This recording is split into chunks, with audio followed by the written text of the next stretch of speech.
What does it mean to still like an artist? Well, in this video, I'm going to tell you exactly what it means to still like an artist. How you guys doing? My name is Stan Bates from T-Shirt Science, and I help you start t-shirt business from home, wherever you at. And today, just like I said, I got a video request from the squad over on Facebook. If you haven't joined their Facebook group, get over there and join in. We're going to get to this question right after the intro.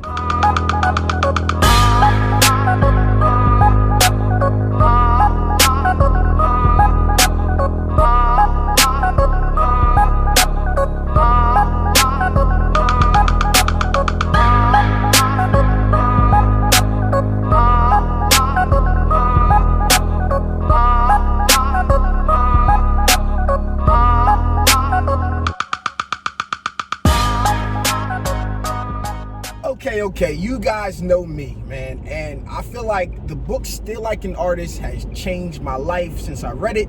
I was about 23, and that was the first book that I've ever finished on my own in my life, and it's not even an extensive read. So, with that being said, down in the description below, I got a link to it. You guys should go read it. That is an affiliate link. I don't care if you just pick it up at a local store. They have it at like FedEx's and stuff like that, or your local bookstore, man. I was playing around in the bookstore. I found this book. I started reading it, and before then, I was really struggling to figure out how to become a graphic designer. And after reading that book, it just unlocked the world of design to me. And the basic concept of Still Like an Artist is to collect a lot of ideas and then put out original work, okay? And not even necessarily original work, okay? So it's a few different variants in here. And we're going to talk about a few things. And then we're going to also talk about how you should feel about it, okay? So I like to explain to people who, when they ask me what this actually means, is Kobe Bryant didn't become Kobe Bryant just trying to be Kobe Bryant. Kobe Bryant became Kobe Bryant trying to emulate Jordan, okay? He worked on his fadeaway, and in the midst of those things, he realized his body didn't quite move the way that Jordan's body did, and he started to come up with his own signature style, even though a lot of his style looked similar to what Jordan looked like. You know, they could put them play-by-play, them side-by-side pictures of Kobe and Jordan playing next to each other. So without going too much deeper into that, sorry, we're gonna get into what it means to still like an artist, okay?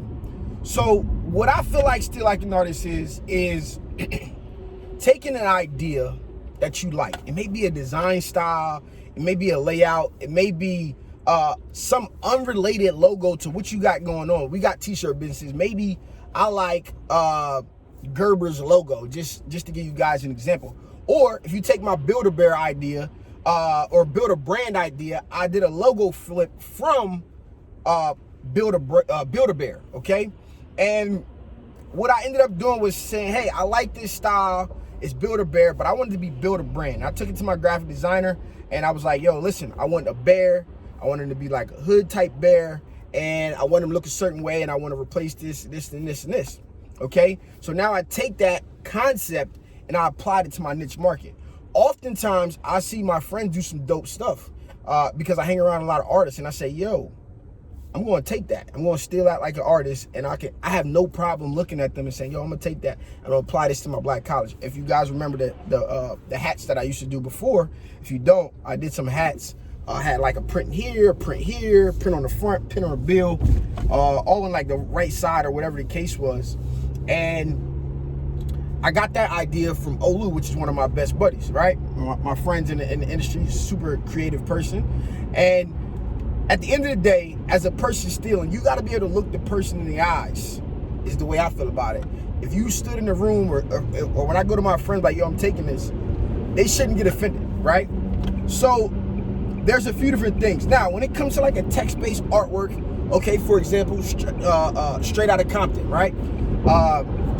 I took Straight Outta Compton and I made Straight Outta all of these schools, which a lot of people did, okay? I feel like I was one of the first people to take that and put it into the market, especially the black college market that I was in. And in that case, it's kind of like a gray area, right? It's just a trending design, a nice design, and I put it into this market. Now, when you just take a design and you change text, it's more so like a what can I call this? First off, I feel like you can't be offended as the person who created something, right? Especially if it's text-based, because it's so simple. You should automatically feel like, oh, that means this person liked my design. However, if it's one thing to create something that's like a custom piece of artwork that someone steals, and then there's one thing, it steals it verbatim, and then there's one thing to just change some text because the style and layout is very, very simple, whatever the case is. So the whole idea is that there's nothing new under the sun. Now, if you're the person getting your artwork stolen, you got to look at this and say, did this person make changes, or is it plagiarism? All right, we know the difference. We know exactly what plagiarism is. It's taking that paragraph, putting it over here. Did this person just take my design and put it over here?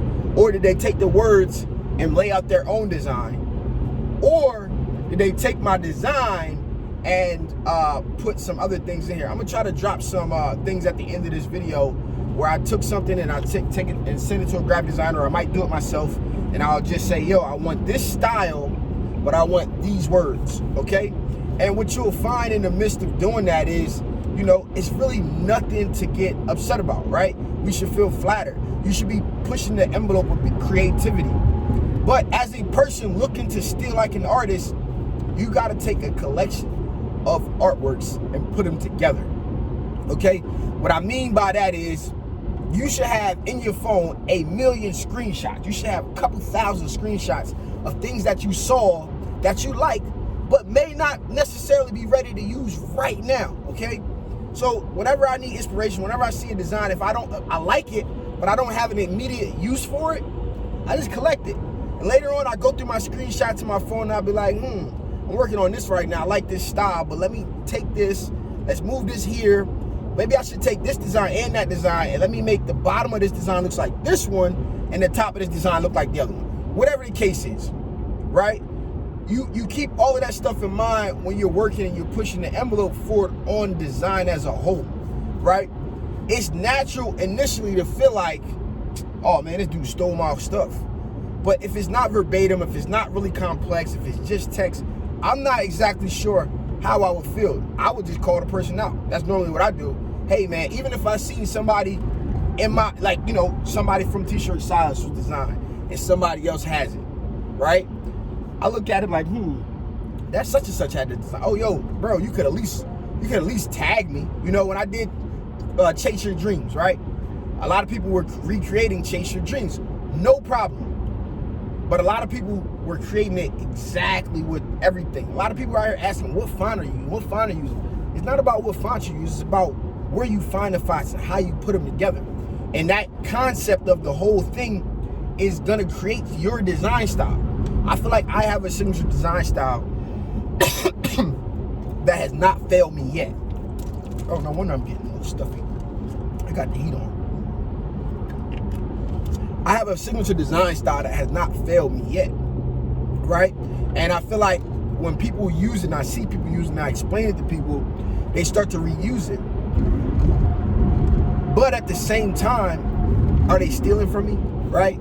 When you put work out into the world, it's put out to inspire people, right? I do not consider myself to be an artist. However, I hang out with artists. I utilize artists to bring my visions to life. I find a graphic designer that I like, and once I like your work, I will contract you to do X, Y, and Z for me because I like your style of work. Or if I can't get in contact, I don't know what to say, or I don't know where you are, how to reach you, how to book you, or maybe your price is even too high, my next best thing is to take that style of design, either recreate it myself with what I want, or find a graphic designer who can produce that style of work for me. And this is why I really, really push people to get out here and look at graphic designers on Instagram and different places. You know, Fiverr's cool and all that stuff, if that's your style, but get out here. There's talented people out here that don't charge that much money that can put your artwork out there, can take your concept and bring it to life, because some of us don't have the design skills or the eye to put out these designs. So I think I discussed it. Basic concept, bro. Collect a lot of artwork and put it out. Collect a lot of artwork. Take ideas from all of these pieces of artwork and put them into some work that you have going on. okay? Then there's that text-based changes, text-based logo. You change the text, you use it. If it's simple text, I wouldn't get all bent out of shape for it, not at all. But if it's something like, maybe it's like my D, another guy from Delaware took my D and created something similar, right? Or a lot of you guys now know who my graphic, the artist who did this stuff is. You guys are gonna use him to create similar styles of work. Ultimately, I just hope that it's not in direct conflict, you know? There's another guy here with a Delaware brand that I like. I actually bought some stuff from him before, and he bought something from me when I was doing gourmet or whatever the case was. But I would never take and say, recently, the election is going on. He put out a design for DE 46 for Biden because Biden's from Delaware, right? And it's a pretty dope design, but I wouldn't go behind him and utilize that and maybe even make a small tweak because it's in direct competition. There's no sport in that, right? Now, at the same time, I wouldn't expect, and if he did, I'm gonna call him out on it. Bro, yo, like, come on, bro. We know that's what we doing now. But out of respect, you know, it's things that you do and you don't do.